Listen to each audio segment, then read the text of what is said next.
welcome to another episode of Piecing It Together, the podcast where we take a look at a new movie and try to figure out what movies inspired it. Today on the show, it's part 3 of our FilmQuest Film Festival coverage, and this is a special episode. I am joined by writer-director Angela Gulner to talk about the film we just covered yesterday, The Beldham. And we get into some of the background of making the movie, as well as go through some of the puzzle pieces we talked about on the main episode and get her reactions to some of those, and also some of her actual influences that led to this debut feature. So we have a great conversation coming up here in a second. Before we get to it, I do want to remind you, as always, to make sure you are subscribed to Piecing It Together wherever it is that you're listening right now. Just hit that subscribe button. You'll find out about all the great episodes we've got on the way. Also, you can follow us on social media. That's Instagram, Twitter, Facebook, all the above at Piecing Pod. We'd love to connect with you on there. And with that said, let's talk some more about The Beldham with its writer-director, Angela Gulner.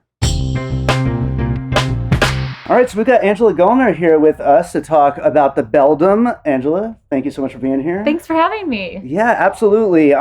You were just here for our recording on the film, which I accidentally crashed it. A little scheduling, but so you know how it goes though. Now you see how the whole puzzle pieces thing goes, and we're going to get into that in a second. I do want to ask you about some of the puzzle pieces we talked about, get some of your actual influences, but first, tell my listeners a little about the movie and about how you kind of came to putting this together. Yeah, so the film is about a new single mother who is having a bit of a hard time. So she goes and moves in with her mother and soon starts to believe that there's a witch living in the walls that's trying to take her baby. Mm-hmm. Yeah. Absolutely. There's a lot of creepy imagery in here. Great. There's a lot of, there's twists and turns. There's things that are definitely not expected. And it's a really interesting take on this kind of a story. As we talked about in our previous episode, like there are movies that are these one location, creepy house, mental illness is a theme. Mm-hmm. But I do think that this takes things in a lot of different directions. Was this movie something that you kind of came to as was it like a personal story that you were trying to get to, or were you just doing horror and it kind of made its way this way? No, it was definitely inspired by very real things happening within my own family. Mm-hmm. Aging, parents aging, grandparents aging, changes were it's a hard film to talk about without like giving away the ending, but big things were happening within my family that were difficult at the same time that I was getting married, and my husband and I were talking about having kids, and it was just like holding these big stages that kind of bookend life at the same time, and that generational changing of the guard and the big feelings that come into play with that. And I think that it just sort of had to be horror or spooky drama, depending on your threshold for horror. Sure. It's not blood and guts, so don't go in thinking that. Yeah. Emotional horror, relational horror. Yeah. That just felt so central to the feelings that I was feeling at the time. So that's sort of what ended up on the page. Yeah, absolutely. One thing we didn't really even talk about much with the main conversation with the 3 guests was about the cast. Your lead, Katie Parker, as well as we got Patricia Heaton in this. Talk a little bit about collaborating with some of these great actresses. Yeah, so Katie Parker, who plays Harper, and Emma Fitzpatrick, who plays Bet, are 2 very, very close friends for a decade plus, and I wrote the parts for them. Okay. And they, read different versions of the script and had conversations with me about it, so it was really fun to have their voices in my head while I was writing. Sure. And have them, just infused into more of the process. And then with Patricia, she had produced a film that her husband directed in Oklahoma with our producing partners in Oklahoma. And so when we were talking with them about filling that role, they, Patricia was someone that was on my list as with her history as America's mom in sitcoms, this she's just this bright, warm, hilarious woman. I thought it would be really fun to flip it and see her in a totally different world. And lo and behold, they had worked with her and were able to, help just send the script directly to her. Yeah. So it was Yeah, it was really cool, and she loves horror, incidentally, and this was her first horror that she got to be in. That's what I was about to ask. Yeah, Yeah. I can't. I could have looked it up ahead of time, but like, I can't think of anything that she's done horror related. She must have like jumped at the chance for something like that. She had a lot of fun. It was cool. And she just finished another horror film, so Nice. so maybe she'll find herself a scream queen before long. Hey, yeah, happens to the best of us, right? Yeah. Right. Well, I want to get into some of these influences we talked about, and we'll also get to some of your actual influences along the way. But I mean, I think the first one we should bring up, because I think three of us had it on our list, was The Babadook, which is a movie I think is probably talked about in conversation with this. Was that something that was like on your mind at all? Oh, definitely. I mean, that was such a game changer in terms of emotional horror, trauma horror, like grief monsters, and then like that like feminine lens, like feminine take on mommy horror. And she set the bar so high that I'm just like, trying to get somewhere where I could maybe see her figure at the very top of the mountain. It's just such a like seminal movie. It just we would. I mean, it's one of the best. It's such an influential movie right now, and I feel like we're seeing that pop up in so many different places. Even outside of horror, we're seeing things like that. But like, I think its influence is like very clear on a lot of different things. A smaller movie that I had brought up was The Dark and the Wicked. Have you seen that? I haven't, but I've heard great things about it. So I heard you mention it, so I'm gonna go watch it. Yeah, I think that you would like it, and I think that it also, in a very honest and sincere kind of way, deals with combining horror and very real mental health issues. So definitely one to check out. I would also mention, Rosemary's Baby was brought up, I think. Yeah. Absolutely. Yeah. Also one of the greats. Yeah. And we kind of like working with Valerie Parker, the wardrobe designer, talked a little bit about, we wanted to, like when you don't know what's happening in the movie, you're like, why is this like young woman dressed like this? It doesn't really make sense. But we wanted to kind of play on some of those like more classic, like almost 60s kind of looks, to kind of give a little wink towards that. Yeah, there's a great, I mean, we talked about the sound design during our conversation, but then also production design, like, it definitely, it all feels very of that kind of era. And that really works really well for a story like this. Definitely a great one to include here. Also, Rosemary's Baby, as far as that's like influence, I mean, this year we had things like The First Omen, we had Immaculate. I feel like we're in a moment of fear around motherhood. There's a lot of reasons to be fearful. I can imagine. And so the Beldham, I think, will definitely, as it makes its way out, I think it's going to be in that conversation and continuing that along. So absolutely. Another one that we talked about, so this one was one that I brought up at the beginning, and I mentioned that it's obviously too new to be an actual influence, but have you seen Cuckoo this year? Not yet, but it's on my list. Yeah, as far as bird creature mothers that are after their babies, it's right there in the opening title. Like, that's true. So I don't know why I didn't think about that. Yeah, it's funny though. It's a very specific kind of creature kind of thing, but and there's kind of like the folklore to it. Where did you come up with the title? Like, where did you like kind of bring that into your own like knowledge of a thing, the Beldham? Yeah, it was kind of like I was trying to figure out what to call her, and I was looking at different words for witch and hag, and there's this archaic word, beldam, or beldame, in the Old English or the Old French. There's a Keats poem, La Beldame sans merci, which means the beautiful woman without mercy. And what I love about the word is like it can mean an old woman, a grandmother, a hag, a beautiful woman. It can mean all of these different things. And it felt like really thematically aligned with how I wanted to play with these different generations. I keep talking about this, but I'm watching Agatha all along right now. I'm obsessed. And they talk, maiden, mother, crone as like the three stages of a woman's life. And we have like a maiden, a mother, and a crone in the film, but they kind of keep shifting. And and it's funny too, I realized after I kind of like found the title that in Coraline the other mother is a beldam. Oh, It's yeah. spelled differently, but it's like from the same kind of folklore, this like lost word for witch. Interesting. Yeah, Okay. yeah, Throw in Coraline on the yeah, puzzle piece yeah. list here. Yeah, actually, any big influences that we didn't bring up in that conversation that you like were like a big touchstone for you? I loved every one that was mentioned. One I didn't hear that was definitely a big one was Relic. Okay, sure, Yeah, sure. yeah. Yeah, and I think that that is a movie that could go. I think that was a movie that was talked in conversation with The Dark and the Wicked actually when that Oh, came out, and I interesting. think that people were making a lot of comparisons between those Yeah, two. So yeah. that's interesting. That kind of trajectory between those three movies, I think, fits Mm-hmm. really well. Mm-hmm.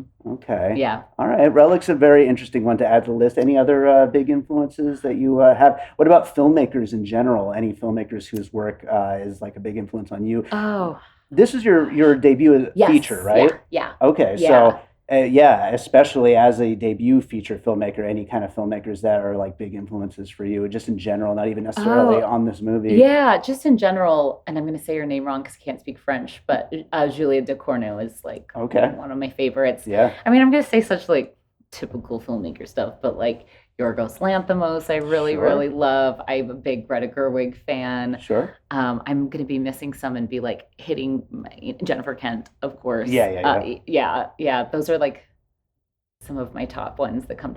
I know I'm missing filmmakers that I really love, Yeah, but but I I'm mean, also running on. that's a We're good. all running on no sleep. We're all running, yeah, absolute fumes here. No, that's a great list, though. Absolutely. So, I mean, Yeah. a lot of really great filmmakers there. I was going to ask you also this movie being selected as the kind of evening Halloween screening of FilmQuest. That must have been pretty exciting. It was exciting, and I was also a little nervous about it. I was like, I didn't say anything. I was like, okay, I'm going to go with it because it's then it was followed by Midnight Madness, which is like Sure. crazy, and it's a very quiet, Hmm. subtle, feminine, nuanced film. There's not a body count. Well, I guess there is, unfortunately, Yeah. but not in a sense that you're going to celebrate. Sure. There's not blood and guts. It's not that. I love that kind of horror. It's not that kind of horror. I'm almost wondering if I should even keep calling it horror. Like it's a spooky drama. Right, right, right. But it was such an awesome experience. People were really there with it. They were really receptive. There was gasps, there was laughter. I was like, "Oh, great. Okay." Like it really seems like folks were really locked in. So it was exciting to see that because I had a bit of apprehension that I wasn't going to deliver a Mm. Halloweeny type of film. Sure, Yeah, sure. make everyone cry instead. I Yeah. Hey, don't know. as long as it's a good movie, right? Yeah. That's what we're there for. But right on. Well, what are you working on now? Anything new? Yeah. So my husband and I, we make films together. Mhm. He would have had such a blast here, but he's also a film teacher, so he's molding the next generation right now in Dallas. But this is our second film that we've made together, and he directed the first, and I directed this one, and then he's directing. We kind of switch off, and so the next one we've got, he's directing. It's called Siren. It's a really cool. Um, it would probably fit more in the Midnight's category. It's a romantic horror road trip with that centers around this couple that are van life influencers, except the gentleman in the relationship gets an ambulance instead. It's of course haunted. So it's a little like Mm. Christine meets Zola, Okay. very bright and sexy and fun. Interesting. Yeah. And then after that, the next film I hope to direct is a supernatural Western.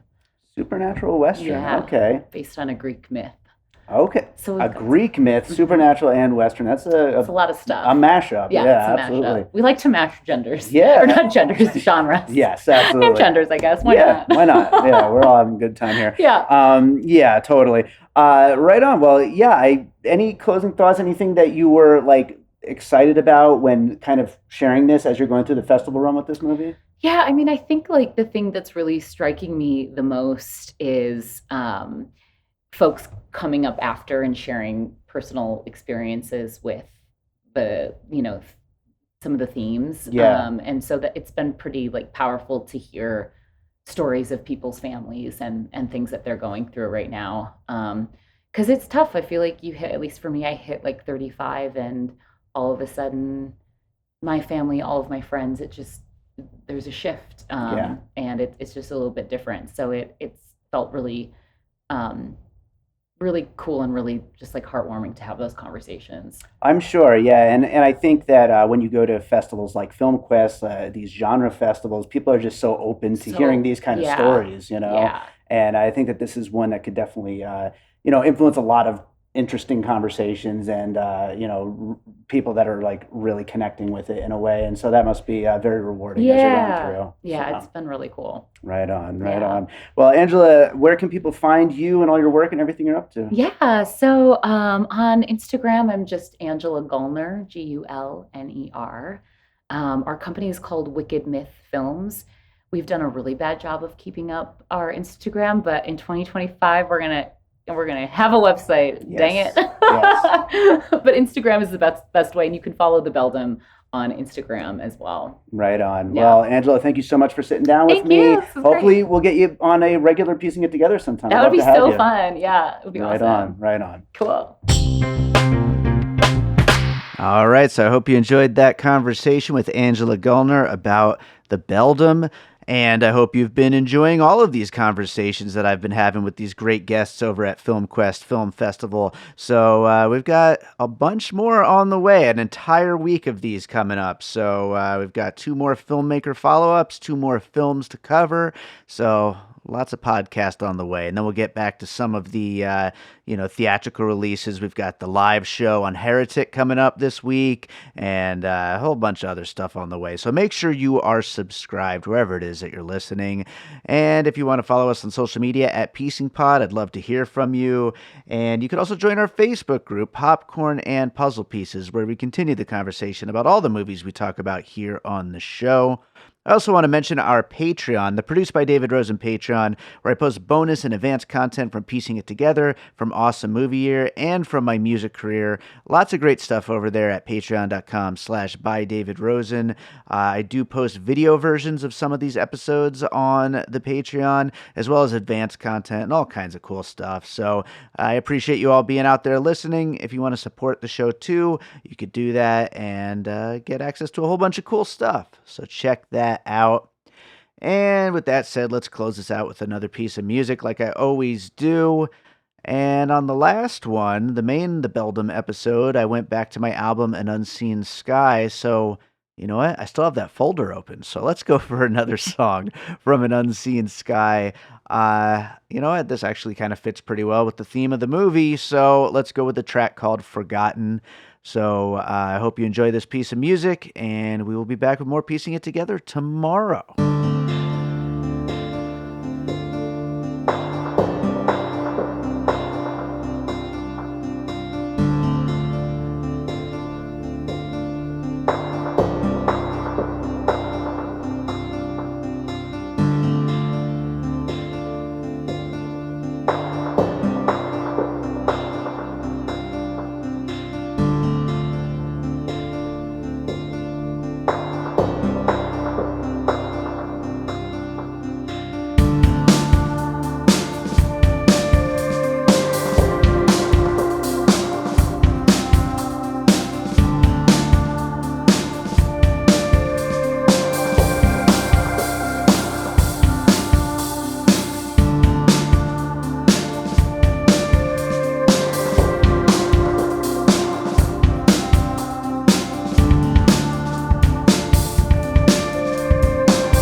All Points West production, produced by David Rosen in Las Vegas.